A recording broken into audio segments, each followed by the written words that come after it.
अखिल भारतीय विद्यार्थी परिषद शिमला द्वारा उपयुक्त कार्यालय शिमला के बाहर छत्तीसगढ़ के मिर्जापुर में हुए नक्सली हमले में शहीद वीर जवान को श्रद्धांजलि देकर नक्सलियों के विरोध में धरना प्रदर्शन किया गया। एबीवीपी ने कहा कि नक्सलीवाद का विचार चीन के माओवादियों से प्रेरित होकर इस देश की आंतरिक सुरक्षा के लिए एक बहुत बड़ा खतरा बन चुका है। केंद्र सरकार को सेना को आधुनिक हथियार देने चाहिए ताकि नक्सलियों से निपटा जाए। एबीवीपी के प्रदेश प्रांत मंत्री विशाल वर्मा ने कहा कि इस देश में बार बार इन नक्सलियों द्वारा ऐसे कायराना हमले किए जाते हैं।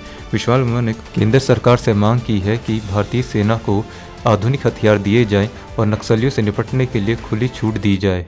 छत्तीसगढ़ के अंदर जो नक्सली हमला हमारे भारतीय सेना के जवानों के ऊपर किया जाता है, उस नक्सली हमले की विद्यार्थी परिषद कड़ी निंदा करती है। और हम देखते हैं कि आए दिन उन जिलों के अंदर नक्सल प्रभावित जो लोग वहां पर देश की आंतरिक सुरक्षा के लिए एक बहुत बड़ा खतरा है, उस चुनौतियों से भी देश को निपटने की आवश्यकता है। आज जरूरत है हमारे केंद्र की सरकार को हमारे जवानों को आधुनिक हथियारों को सौंपने की, ताकि ऐसी चुनौतियों के ऊपर जब भी समय समय पर ऐसी विपदा आए उन चुनौतियों से सामना डटकर हम कर सके।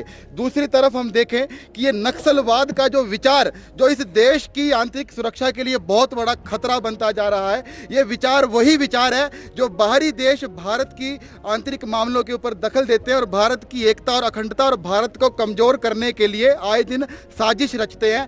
चीन के माओ से प्रेरित यह विचार भारत की एकता को तोड़ने के लिए भरपूर प्रयास करता है और हथियारों के दम पर कुछ एक क्षेत्र के ऊपर अपना राज स्थापित करके वहां पर नक्सलवाद के नाम पर वहां चाहे भारतीय सेना के जवान हो चाहे वो वहां के लोकल सिविलियंस हो, उनको मौत के घाट उतारने का काम करता है। और विडंबना है हमारे देश की कि ऐसे विचार से प्रेरित कम्युनिस्ट पार्टियां इस देश के अंदर राजनीति के क्षेत्र में सक्रिय हैं और उन्हीं पार्टियों से जुड़े, चाहे वो छात्र संगठन एसएफआई की बात की जाए, ये वही संगठन है जो भारतीय सेना को बलात्कारी कहते हैं। और ये वही संगठन है जब हमारे दंतेवाड़ा में जवान शहीद होते हैं तो डफली और ढोल नगाड़े बजाकर खुशी मनाते हैं। तो इस प्रकार से इस देश के अंदर जो आंतरिक सुरक्षा के लिए एक बहुत बड़ी चुनौती हमारे सामने बनकर उभरी है। Never miss an update from TSR Digital TV.